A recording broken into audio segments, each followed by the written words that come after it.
Hello, my name is Lawrence Brown. I'm an instructor with the Academy for Lifelong Learning. And this semester we have tried something new, a class in public speaking, actually two classes, public speaking. And so we'll get started. Good afternoon. My name is Carol Codius. As our country continues to struggle with widespread opioid addiction, I wanted to share a poem with you that I wrote for my nephew, who was a high school lacrosse superstar. He had everything going for him. Unfortunately, he suffered many concussions, which resulted in severe headaches. The doctors decided to treat those headaches with oxycodone. At age 17, my nephew became addicted to oxy, and then to heroin, and then he turned to dealing to support his addictions. Everything spiraled from there. Too young for Joliet.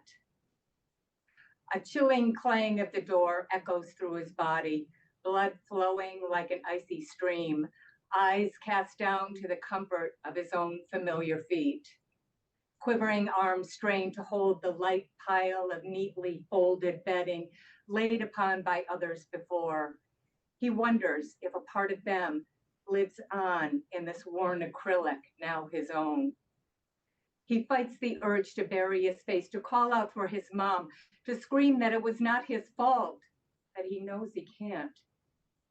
Those mouthy noises directed at him as he passes the wafting, unbathed flesh.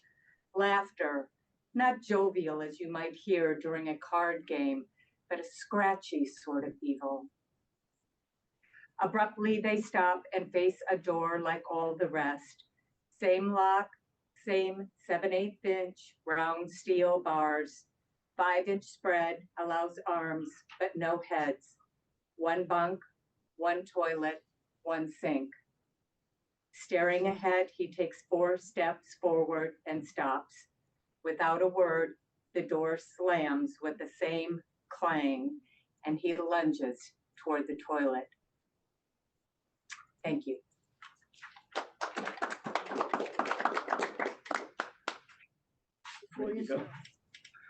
Okay, my name is Mike Curtis, and I did this speech. It's Robert Kennedy announcing the assassination of Martin Luther King during his campaign speech in 1968. If you can imagine, that was 55 years ago today, 55 years ago. And I just think it's relevant to what we got going on in our own country right now. And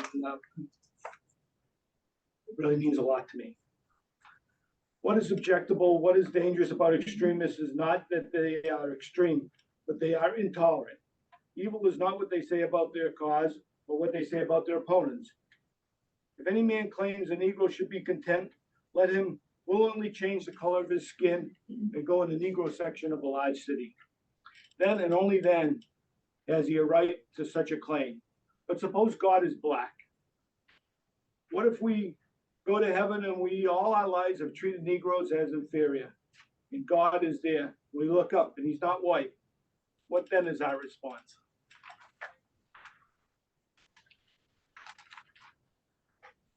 Ladies and gentlemen, I'm going to talk to you just for a few minutes this evening because I have some very sad news for all of you.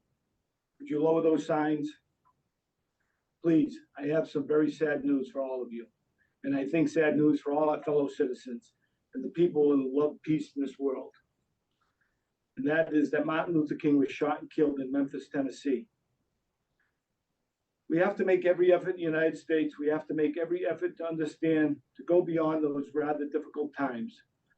My favorite poet, Aeschylus, once wrote, "Even in our sleep, pain which cannot forget falls drop for drop upon our heart, until our own despair against our will comes wisdom through the awful grace of God." What we need in the United States is not division. What we need in the United States is not hatred. What we need in the United States is not violence and lawlessness, but is love, wisdom, and compassion toward one another and the feeling of justice toward those who suffer within our country, whether they be white or whether they be black. So I ask you tonight, return home, say a prayer for Martin Luther King, but more importantly, say a prayer for our own country, which all of us love, and a prayer for understanding and the compassion which I spoke. The vast majority of white people and the vast majority of black people in this country want to live together. They want to improve the quality of our life and want the justice for all human beings that abide in our land. So let's dedicate ourselves to what the Greeks wrote so many years ago, to tame the savageness of man and to make gentle the life of this world. Let us dedicate to ourselves that and say a prayer for our country, say a prayer for our people. Thank you very much.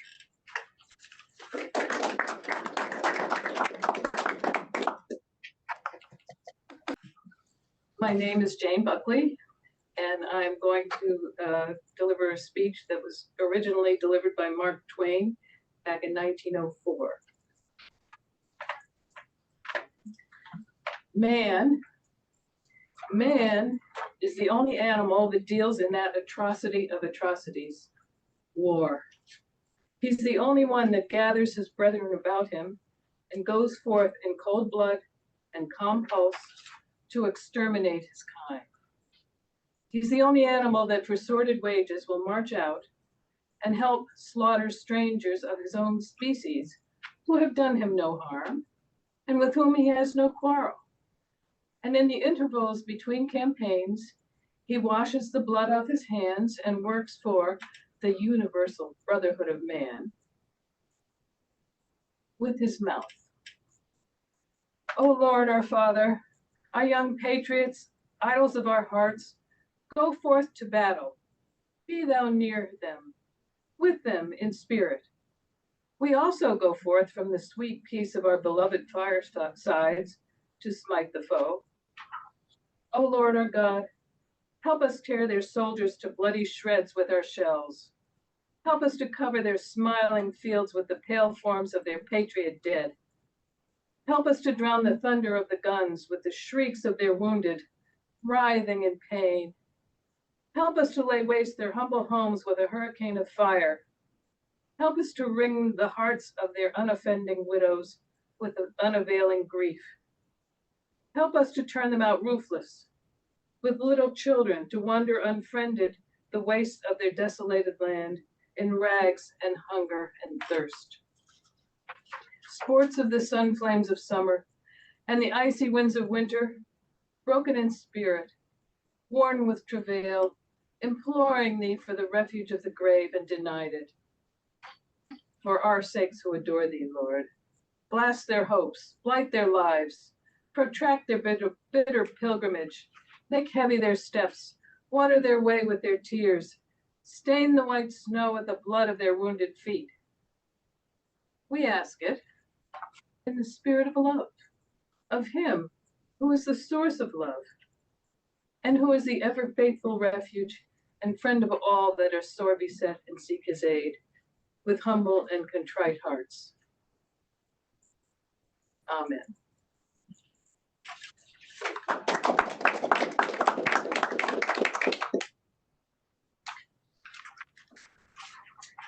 Marla Menzies. I just finished a few errands in Chatham. It was rainy and windy, and I thought I would drive up to the overlook that sits in front of the Chatham Light, in front of the Chatham Coast Guard Station. You get a good view of the section of Monomoy called South Beach, and in front of it, the channel that the fishing boats use to get to the fish pier. Beyond Monomoy is the open ocean, always changing, and in high winds and stormy weather, the sound of waves crashing is like the roar of distant jet engines.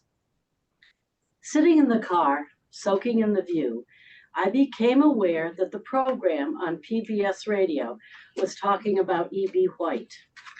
If you know me well, you know that I am a huge admirer of E.B. White. Like every English major, there is a slim copy of Strunk and White, The Elements of Style, on my bookshelf. But I dote on his essays from the New Yorker. Once, when staying in Tennant's Harbor, Maine, I made a journey de hommage to see his house in Brooklyn, Maine. I don't think you can call it stalking, since he was long gone, but I did drive past his house a few times. At any rate, this piece was new to me, and I was all ears and thought it would be wonderful to share it with you today. The piece was originally appeared in the notes and comments section of the July 3rd, 1943 issue of the New Yorker, and is included in an anthology of New Yorker articles, The 40s, The Story of a Decade, from April 2014. E.B. White on the meaning of democracy. We received a letter from the Writers' War Board the other day asking for a statement on the meaning of democracy. It presumably is our duty to comply with such requests, and it is certainly our pleasure. Surely the board knows what democracy is. It is the line that forms on the right. It is the don't in don't shove. It is the hole in the stuffed shirt through which the sawdust slowly trickles. It is the dent in the high hat. Democracy is the recurrent suspicion that more than half the people are right more than half the time. It is the feeling of communion in the libraries, the feeling of vitality everywhere. Democracy is the letter to the editor. Democracy is the score at the beginning of the ninth. It is an idea which hasn't been disproved yet, a song, the words of which have not gone bad. It is the mustard on the hot dog, the cream in the rationed coffee.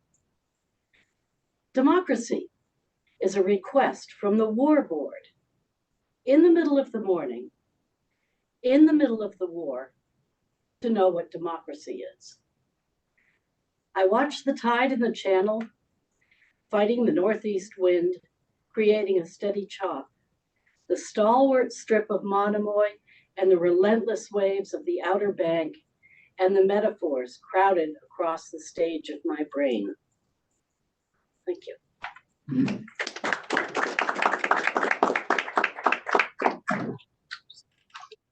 My name is Larry Brown. Years ago, back in the late 80s, I was assigned the darkroom in a boarding school where I was teaching, and I knew nothing about photography at that point, but I learned rapidly. And this is back in the film days when you developed things in a tray and the images emerged, and that's sort of the inspiration for this. It's called The Photographer. It's for my wife. It's like memory, really. I gaze, and first nothing, then faint shadows of your face forming. Suddenly, eyes, lips, lashes, everything shimmering underwater in the faint light. And there is your face, as you were then, so are you now.